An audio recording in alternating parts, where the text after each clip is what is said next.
plema sa lalamunan. Okay, di ba? Paggising nyo, may plema dito, madikit, parang ayaw lumabas, parang masakit, parang laging may sugat dito.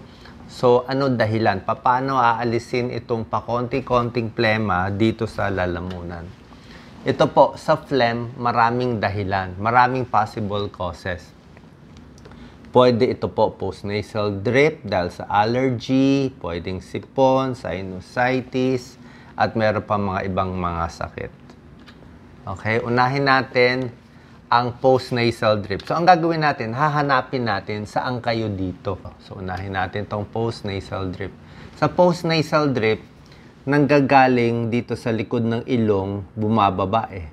So, pwedeng may sipon-sipon ka, pwedeng may allergy o may sipon, pwede ring sinusitis, kaya yan.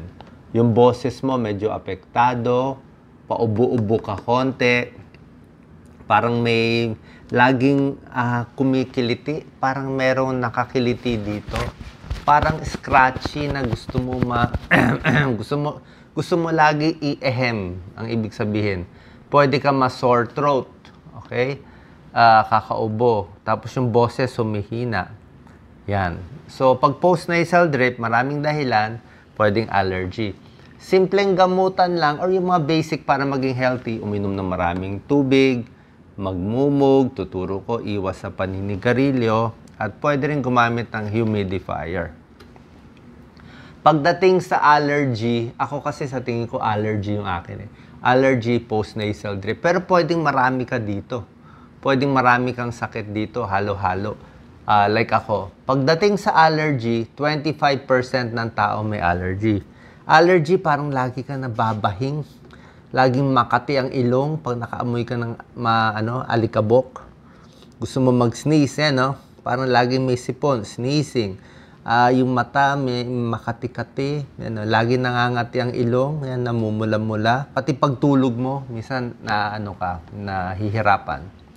So, pagdating sa allergy, may gamot. Di ba? May gamot na anti-allergy. Ito nga iniinom ko. Marami nga ako iniinom eh.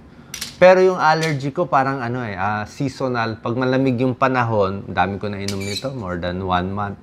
Pero ngayong mas mainit, mas okay ako konti. Tapos, isa pang ginagawa ko, itong mga nasal spray, may tulong to sa akin.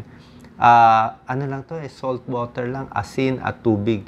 Kahit anong brand. Ini-spray ko to, nakakatulong din. Kahit papano. At pagdating sa allergy, iwas ka sa nakaka-allergy. Ang pinaka-common kasi yung mga halaman eh. Halaman, puno. Kaya kung maraming halaman, may pollen yan na nahuhulog, hindi natin nakikita. Pag nalalanghap, doon tayo na allergy.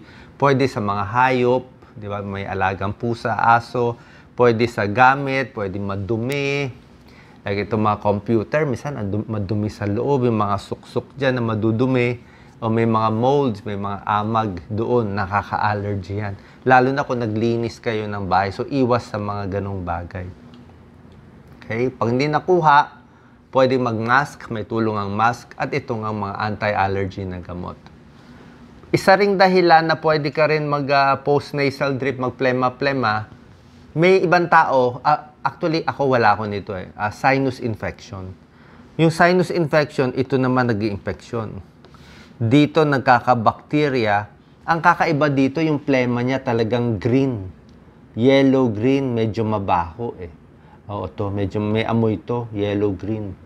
Tsaka masakit dito sa may muka. Ito, kailangan to ng antibiotics. Magpapacheck tayo sa ENT, binibigyan to ng antibiotics. At minsan, kung marami talagang plema, yung mga ENT doctor, meron silang drainage eh. Parang sinisip-sip yung mga plema. So, minsan kasi may tao talagang may sinus na madalas tamaan ng sinusitis. Pag ito problema niyo, papacheck tayo sa doktor. Meron din naman tonsillitis minsan, nakakaroon ng tonsils, yung namamaga. Pagdating sa tonsils, kailangan din to ng antibiotics. Pero sa tonsillitis at yung mga ibang mga nararamdaman natin, pwede rin itong mga mumug ng asin at tubig, pahinga, masustansyang pagkain at tubig. Paulit-ulit yung mga pinapayo natin. Ito po, general tips sa phlegm. Kung ano man to, allergy, sipon, sinusitis, tonsillitis, Pwede mag-steam ng medyo mainit. Actually, hindi mo na kailangan mag-suo. Pwede ka maligo ng mainit eh. Parang sauna eh. Maligo ka, hot water, sarado mo yung mga pintuan. Yan, ma-i-inhale mo na ang steam. May tulong yan, luluwag ang plema. Salt water, napakaganda. 1/4 teaspoon ng asin, isang basong maligamgam na tubig, mababawasan pamamaga sa lalamunan, masarap pakiramdam. Ito po, pwedeng luya, di ba? Sa labat. Luya, 1 tablespoon ng luya, iniinit. Pwede lagyan ng honey. Maraming combination, luya and honey. Pwedeng lemon. Lemon o calamansi with honey, pwede rin yan. Pwede rin turmeric, luyang dilaw. So, nasa sa inyo kung ano masarap sa inyo. So, masarap po yan. Nakakaginhawa. May tulong din. Salt water gargle. Simpleng-simple lang. Asin na tubig. Sore throat. May sira ipin. Maganda yan. Mababawasan yung sira ng ipin. May bad breath. Pwede rin yan. Bleeding gums. Lagi namamaga ang gums. Nababawasan yung pamamaga ng gums. May tulong po to. Actually, ang ginagawa ng asin na tubig, parang sinasak niya yung maga eh. Nililinis at tinatanggal niya. Pwede rin ito po sa mga may plema, may sakit sa baga, chicken soup, nilagang manok. Yan talaga, di ba? Chicken soup, yan talagang dinuturo. Actually, may konting pag-aaral to. May component yung manok na isang protein eh. Meron siyang isang protina doon, amino acid, na nagpapabawas konti ng pamamaga at plema. Colds, nasal congestion, thin mucus, reduced cough. Talaga naman eh, liquids, sabaw, mainit, nilalanghap, may tulong po yan, ha? Chicken soup. So, yan ha, ito mga kinuwento ko sa inyo. Paano gagawin? Pero, malaking pero, may isang sakit na meron din ako. May allergy ako, meron din ako. Itong nakakainis. GERD. Ang GERD, gastroesophageal reflux disease, parang ulcer siya, maasiman yan. Nakaka-cause din ng plema. Yan, hindi mo maisip. Yan, no? Hindi mo maisip, paano ang, Doc Lisa, paano ang GERD, ito na sa baba, maluwag kasi ito eh. Ito yung tiyan natin. Ito esophagus, ang lalamunan. Lumuluwag to sa acid, sa stress. Kayong acido umaakyat.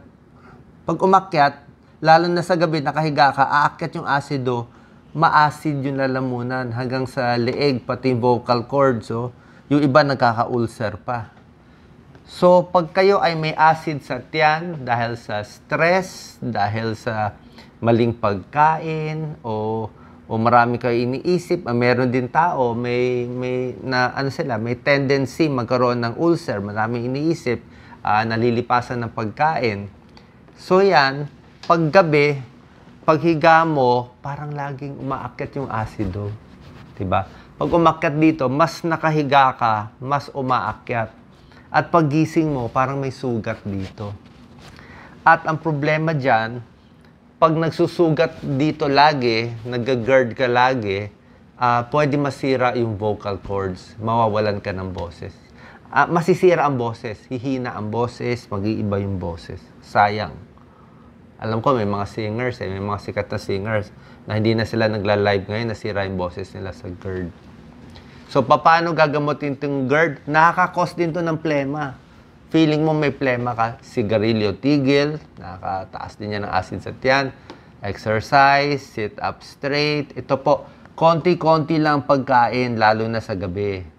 Ayaw mo pinupuno itong tiyan. Pag pinupuno mo, lalong aakyat yan eh. So, tama-tama lang pagkain. Dahan-dahan ang pagmuya. Diba? Para matunawan, hindi mahirapan ng tiyan. Iwas sa masyadong spicy, manghang, luwagan ng pantalon. Mas sikip ang pantalon, mas mag-GERD ka. Ito po ang pinakamahalaga. Pag nakahiga, medyo nakataas konti. Yan ang kailangan po naka-up ka konti. Minimize caffeine and alcohol. Maghintay ng 3 oras bago matulog. Yan po talaga panlaban natin sa GERD.